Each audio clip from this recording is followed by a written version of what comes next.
Dalam perjuangan Aceh Merdeka, kiprah sosok Dr. Husseini tak banyak diketahui publik Aceh. Padahal dia adalah sosok penting di balik berdirinya Aceh Merdeka. Karena dia termasuk generasi awal penggerakan Aceh Merdeka. Kehidupan yang mewah sebagai doktor dan kebahagiaan bersama anak istri dia tinggalkan.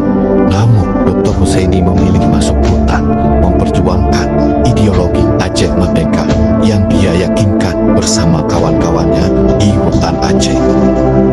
Dr. Husseini terbilang sangat dekat dengan Tunku Hasankeyro. Juga selalu setia menemani kemanapun Tunku Hasankeyro pergi semasa perjuangan.